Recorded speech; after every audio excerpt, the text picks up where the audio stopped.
People have long been accustomed to believing that human engineering can impose order on the most powerful forces of nature. Massive walls of concrete rise across rivers, deserts are irrigated into farmland, and electricity flows from landscapes once considered hostile and untamable. Yet beneath that confidence lies a quieter question, one that surfaces only when the scale of these structures is fully understood. What happens when a structure designed to restrain a continent's most unpredictable river begins to show strain? How secure is a wall that holds back a body of water so vast it can reshape the earth beneath it? And if that wall were ever to fail, how far would the consequences travel? In the arid expanse straddling Nevada and Arizona, the Hoover Dam stands as one of the most ambitious engineering achievements ever completed. Rising more than 725 feet, or roughly 221 meters, above the bedrock of Black Canyon, it restrains the flow of the Colorado River and forms Lake Mead, a reservoir so immense it can be seen from space. For decades, it has delivered water and power to millions across the American Southwest. Yet the same immense scale that makes it remarkable also defines the risks tied to its existence. The idea of collapse is often framed as a dramatic, sudden event, but in reality, the vulnerabilities of such a structure develop over time, shaped by environmental pressure, material limits, and geological forces. The Hoover Dam was engineered with extraordinary foresight, but it was also built in an era when long-term environmental shifts, especially those now unfolding, were not fully understood. At its core, the dam is an arch gravity structure, meaning it relies both on its immense weight and on its curved design to transfer the pressure of the water into the canyon walls. This design is inherently stable, but it is not invulnerable. The pressure exerted by the reservoir behind it fluctuates constantly. At full capacity, Lake Mead holds over 28 million acre-feet of water, equivalent to approximately 35 cubic kilometers. That mass presses against the dam with relentless force, while simultaneously bearing down on the Earth's crust beneath it. Over time, that pressure has measurable effects. The canyon walls absorb and distribute the load, but they are not static. Rock expands and contracts with temperature, absorbs water, and experiences microscopic shifts along ancient fault lines. The weight of the reservoir has been linked to subtle seismic activity in the region, a phenomenon known as reservoir-induced seismicity. While these tremors are generally minor, they underscore a fundamental reality. The dam is not separate from the Earth, it is part of a dynamic geological system. One of the less visible but more persistent concerns involves the gradual aging of materials. Concrete does not simply harden and remain unchanged. It undergoes slow chemical reactions, internal stress redistribution, and exposure to temperature gradients. When the Hoover Dam was constructed, engineers devised an innovative cooling system using embedded pipes to circulate cold water through the concrete, allowing it to cure evenly. This prevented catastrophic cracking during construction, but it did not eliminate long-term processes such as alkali-silica reactions, which can cause expansion and internal stress over decades. Thermal cycling continues to play a role even now. The desert environment surrounding the dam experiences extreme temperature swings, often exceeding 100 degrees Fahrenheit or about 38 degrees Celsius during the day and dropping sharply at night. These fluctuations create expansion and contraction in the structure, contributing to gradual wear. Water itself introduces another layer of complexity. While it is the resource the dam was built to control, it is also one of the primary agents of erosion. The spillways and intake structures are constantly exposed to high-velocity flows, especially during periods of heavy release. When water moves at extreme speeds, it can generate cavitation, tiny vapor bubbles that collapse with explosive force. Over time, this can erode steel and concrete surfaces, creating pitting and weakening critical components. Sedimentation presents a slower but equally significant challenge. The Colorado River carries fine sediments from upstream regions, and as the water slows upon entering Lake Mead, these particles settle at the bottom. Over decades, sediment accumulation reduces the reservoir's storage capacity and alters the pressure distribution against the dam. This does not immediately threaten structural integrity, but it complicates long-term management and reduces the buffer available during extreme inflow events. Perhaps the most pressing modern concern arises from a factor that was not anticipated during the dam's construction: prolonged drought. The American Southwest has experienced sustained periods of reduced precipitation, leading to historically low water levels in Lake Mead. At first glance, lower water levels might seem to reduce stress on the dam, but the reality is more complex. The dam was designed to operate within a specific range of pressures. Significant deviations, either too high or too low, can affect how forces are distributed through the structure. As water levels drop, previously submerged sections of the dam and surrounding rock are exposed to air, introducing new patterns of weathering. Additionally, lower water levels reduce hydrostatic pressure at the base of the dam, potentially altering stress dynamics within the structure and foundation. Another dimension of risk lies in the possibility of extreme, low-probability events. Among these is the scenario of overtopping, where water flows over the crest of the dam.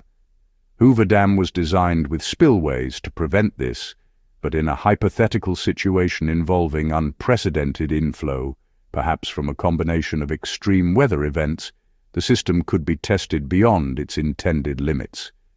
Overtopping is particularly dangerous for concrete dams because it can erode downstream faces and undermine structural stability.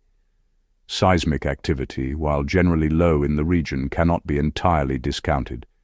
The presence of faults in the broader area introduces the possibility, however remote, of an earthquake strong enough to challenge the dam's integrity.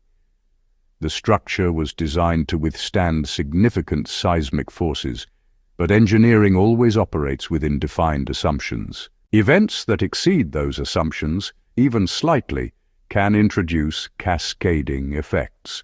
Human factors also play a role. Infrastructure requires continuous monitoring, maintenance, and adaptation. As systems age, the margin for error narrows. Mechanical components, such as turbines, gates, and control systems, must be maintained with precision. A failure in one part of the system does not necessarily lead to structural collapse, but it can contribute to conditions that increase overall risk. If a failure were to occur, the scale of its impact would be determined by the volume of water released and the speed at which it moves. Lake Mead's immense hold back a volume of water capable of reshaping landscapes downstream within hours. The initial surge would travel along the Colorado River corridor, affecting regions in both Nevada and Arizona, before continuing toward California and beyond. Flood modeling suggests that a sudden release could generate a wave tens of meters high near the dam, diminishing as it travels but still carrying destructive force across vast distances. Infrastructure along the river, bridges, roads, and smaller dams would be at risk. Urban areas that depend on the river system could face severe disruption, particularly in terms of water supply and power generation. The loss of hydroelectric capacity alone would have widespread implications. Hoover Dam generates electricity for millions of people, and its sudden absence would place immediate strain on regional power grids. Water distribution systems that rely on controlled releases from Lake Mead would also be affected, impacting agriculture and urban supply across multiple states. The first indications would not arrive as a dramatic spectacle, but as a sequence of measurable disruptions within the structure and the reservoir it contains. Instruments embedded deep inside the Hoover Dam would begin recording deviations, subtle shifts in stress distribution, pressure imbalances, or vibrations outside expected thresholds. These readings, under ordinary circumstances, would trigger controlled responses, adjustments in water release, inspections, and system checks. But in a scenario where failure becomes unavoidable, those signals would intensify rapidly, compressing what is usually a slow process into a narrow window of time. As structural integrity begins to degrade, the immense weight of Lake Mead becomes the dominant force. At near capacity, the reservoir holds tens of cubic kilometers of water, pressing forward with a force that cannot be negotiated once the barrier weakens beyond a critical point. The initial breach would likely form at a structurally vulnerable zone, possibly along a section experiencing compounded stress from thermal expansion, material fatigue, and hydrostatic pressure. Once a breach forms, even if relatively small, the dynamics change instantly. Water under pressure accelerates through the opening, eroding concrete and widening the gap. This process is not linear, it compounds. As more material is removed, the flow rate increases, which in turn accelerates erosion. Within minutes, the breach could expand from a narrow fissure into a massive rupture. The first surge released downstream into the Colorado River channel would carry extraordinary energy. Near the base of the dam, the initial wave could rise to heights exceeding several hundred feet or over 100 meters, depending on reservoir levels at the time of failure. This wall of water would not resemble a smooth wave, but a turbulent, debris-filled surge, carrying fragments of concrete, sediment, and anything caught in its path. The geography of Black Canyon would initially confine and direct the flow, channeling the surge downstream with minimal lateral spread. This confinement would increase velocity, allowing the flood wave to maintain destructive intensity over longer distances. As it exits the canyon, the water would begin to spread outward, losing height but increasing its reach. Communities and infrastructure downstream would face a rapidly advancing flood front. Within a short span, measured in tens of minutes rather than hours, the surge could reach populated areas in southern Nevada and western Arizona.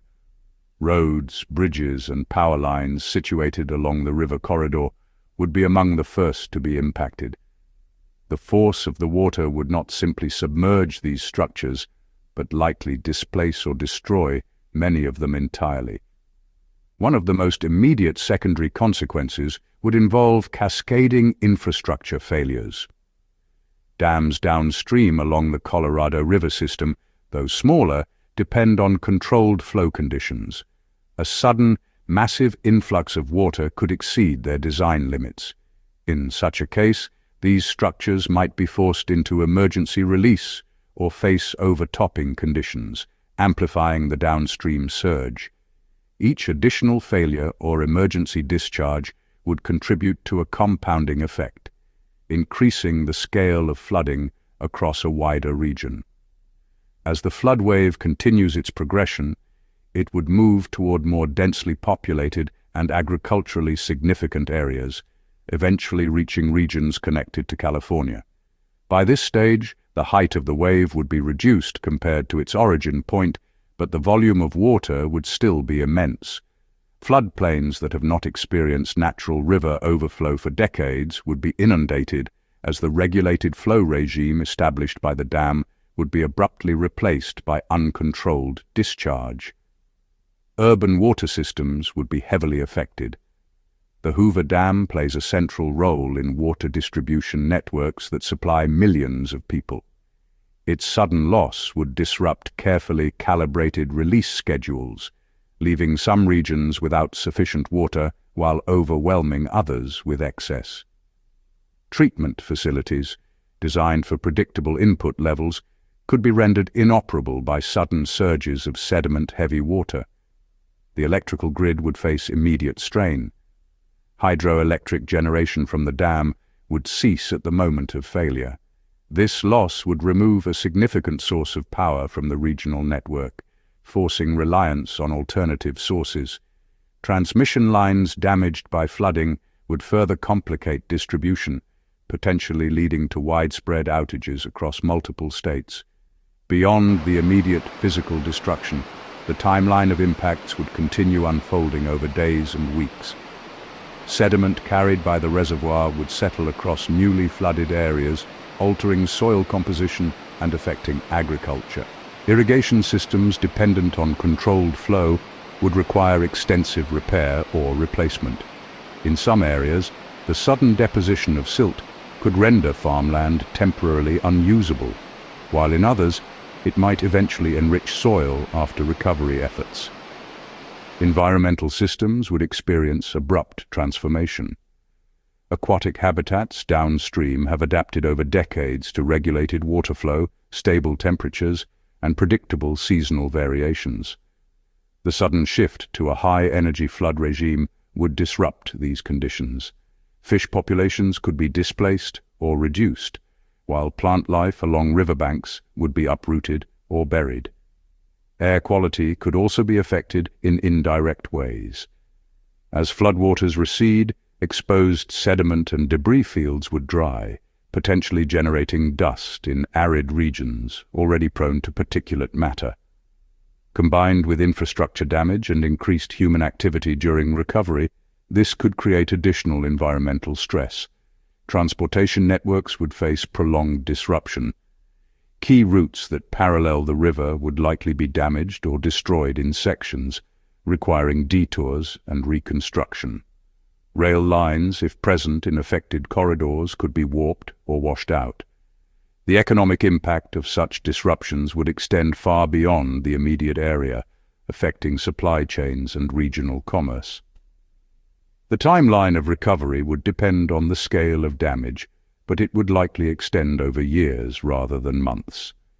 Rebuilding critical infrastructure such as bridges, water systems, and power networks requires not only physical reconstruction, but also planning, funding, and coordination across multiple jurisdictions. Attention would also turn to long-term water management. The loss of Lake Mead as a reservoir would fundamentally alter water storage capacity in the region. Alternative systems would need to be developed or expanded to compensate for this loss. This could involve increased reliance on groundwater, construction of new storage facilities, or changes in water usage policies. In the broader context, such an event would prompt reassessment of large-scale infrastructure worldwide. Dams, reservoirs, and similar structures operate under assumptions about environmental stability that are increasingly being challenged by changing climate patterns and evolving geological understanding. The Hoover Dam, due to its prominence and scale, would serve as a focal point for these discussions. It is also important to consider the probability of such a scenario. While the consequences are extensive, the likelihood remains low due to ongoing monitoring and maintenance. Modern engineering practices emphasize redundancy, early detection, and preventive action. The dam is equipped with systems designed to identify and address potential issues before they escalate. Even so, the exercise of examining a potential failure provides valuable insight into the interconnected nature of infrastructure systems. The Hoover Dam is not an isolated structure. It is part of a network that includes water distribution, energy generation, transportation, and environmental management. A disruption in one element propagates through the entire system. The enduring significance of the dam lies not only in its physical presence, but in what it represents, an attempt to manage a powerful natural system over long periods of time. Its continued stability depends on adapting to changes, both expected and unforeseen, and maintaining a balance between human needs and environmental realities. The scenario of collapse remains a reminder that even the most robust structures exist within limits. Understanding those limits, monitoring them, and responding to them is what sustains the system as a whole. The Hoover Dam continues to function because of that ongoing effort, standing as both an achievement and a responsibility that extends far beyond its concrete walls. If you found this deep dive informative and thought-provoking, do not forget to like, share, and subscribe. Tap that hype icon to help this reach a wider audience so more people can understand the real forces shaping the world around us.